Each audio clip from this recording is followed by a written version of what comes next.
ಅಧ್ಯಕ್ಷತೆಯನ್ನು ವಹಿಸಿರ್ತಕ್ಕಂಥ ಇವತ್ತು ನಿಮ್ಗೆ ಯಾರ ಸಹಾಯ ಮಾಡ್ತಿರ್ತಾರೋ ಮೊದಲು ನೋಡ್ಬೇಕು. ಅವರು ವಿಕಲಚೇತನರು ನಾವು ಯಾವ ಬರೀ ಅಂಗಾಂಗದವರು ವಿಕಲ ಇದೀವಿ. ವಿದ್ಯಾರ್ಥಿಗಳ ಜ್ಞಾನ ಬೆಳಿಬೇಕಂದ್ರೆ ನಾವು ಯಾವುದೇ ತರ ಸಹಾಯ ಮಾಡಕ್ ನಾವು ರೆಡಿ ಇದೀವಿ ಅನ್ನೋಂತ ಅವ್ರಿಗೇನು ಅಭಿಲಾಷೆ ಇದೆ ಅದು ವಿದ್ಯಾರ್ಥಿಗಳಿಗೆ ಹಾಗೂ ಎಲ್ಲರಿಗೂ ಸ್ಫೂರ್ತಿದಾಯಕ ಮಾಡುವಂತ ವಿಷಯ. ಈಗ ಸಾಧಾರಣ ಎಲ್ಲರೂ ವಿದ್ಯಾರ್ಥಿಗಳು ಬೇರೆ ವಿಕಲಚೇತನ ತಮ್ಮ ಯಾರು ವಿದ್ಯಾರ್ಥಿಗಳು ಶಿಕ್ಷಣ ವಂಚಿತರಾಗಬಾರದು, ಅವರಿಗೂ ಕೂಡ ಒಳ್ಳೆ ಭವಿಷ್ಯ ಇರಲಿ ಅಂತೇಳಿ ಅವ್ರೇನು ಆ ಸಂಘದಿಂದ ಏನಪ್ಪ ಸತತ 5 ವರ್ಷದಿಂದ ಈ ಕಾರ್ಯಕ್ರಮ ನಡೆಸಿಕೊಂಡು ಬರ್ತಾ ಇದ್ದಾರೆ. ಅವರಿಗೆ ಮೊದಲ ಒಂದು ಧನ್ಯವಾದ ಅರ್ಪಿಸಬೇಕಾಗ್ತದೆ.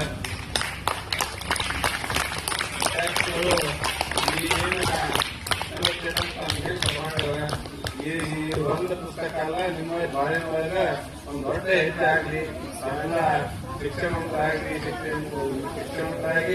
ಈ ಎಡಾಯಿ ಗ್ರಾಮದ ಕೀರ್ತಿಯನ್ನು ಹಾಗೂ ನಮ್ಮ ದೇಶದ ಕೀರ್ತಿಯನ್ನು ದೇಶದ ಉನ್ನತ ಮಟ್ಟದ ವೈದ್ಯರು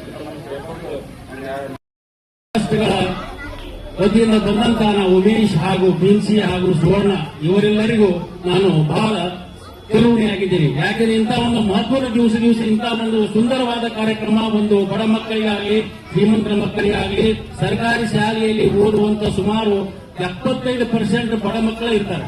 ಅಂತ ಮಕ್ಕಳಿಗೆ ಒಂದು ನೋಟ್ಬುಕ್ ಒಂದು ಲೇಖನಿ, ಅದು ಲೇಖನಿ ಅಂತ ಕೊಟ್ಟಿದ್ದಾರೆ. ಆ ಲೇಖನಿ ಒಳಗಡೆ ಒಂದು ಪ್ರಸಿದ್ಧ ದೇವತೆಯರ ಫೋಟೋ, ಆ ಸ್ವಾತಂತ್ರ್ಯಕ್ಕೆ ಹೋರಾಡಿದಂತಹ ಸೇನಾನಿಗಳ ಫೋಟೋ ಮತ್ತು ಏನು ಈ ಒಂದು ಸಮಾಜಕ್ಕಾಗಿ ಒಳ್ಳೆಯ ಸಾಧನೆ ಮಾಡಿದಂತಹ ಮಹನೀಯರ ಫೋಟೋಗಳನ್ನು ಒಳಗೊಂಡು ಒಳ್ಳೆಯ ಲೇಖನವನ್ನು ಇರುವಂತಹ ಒಂದು ಲೇಖನಿಯನ್ನು ಸಹ ತಾವು ಒಂದು ಉಚಿತವಾಗಿ ವಿತರಿಸುವಂತಹ ಕಾರ್ಯಕ್ರಮಗಳು ಇಟ್ಟುಕೊಂಡ್ರಿ.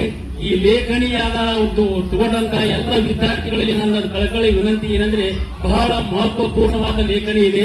ಅದನ್ನು ನೀವು ಮನೆಯಲ್ಲಿ ಯಾವ ರೀತಿ ಕಾಪಾಡಬೇಕು, ಓದಿ ಅದರಲ್ಲಿರುವಂತಹ ವಿಷಯಗಳನ್ನು ಮನನ ಮಾಡಿಕೊಂಡು ಅದನ್ನು ತಮ್ಮ ನಿತ್ಯ ಜೀವನದಲ್ಲಿ ಅಳವಡಿಸಿಕೊಳ್ಳುವಂತಹ ಒಂದು ಕೆಲಸವನ್ನು ಮಾಡಿ ಅದನ್ನು ಮನೆಯಲ್ಲಿ ತಮ್ಮ ಯಾವುದೇ ಧರ್ಮದವರಿಗೆ ಅವರ ಧರ್ಮ ಗ್ರಂಥವನ್ನು ಎಷ್ಟು ಒಂದು ಸೂಕ್ಷ್ಮವಾದ ಜಾಗದಲ್ಲಿ ಹಾಗೂ ಸ್ವಚ್ಛವಾದ ಸ್ಥಾನದಲ್ಲಿ ಇಡ್ತಿರೋ ಆ ರೀತಿ ಲೇಖನ ಇಡಬೇಕಂತ ನಮ್ಮಲ್ಲಿ ಕೇಳ್ಕೊಳ್ತೀನಿ. ಅಲ್ಲದೆ ಈ ಎಲ್ಲ ಒಂದು ಕಾರ್ಯಕ್ರಮಕ್ಕೆ ನಮ್ಮೆಲ್ಲರನ್ನು ಕರೆಸಿ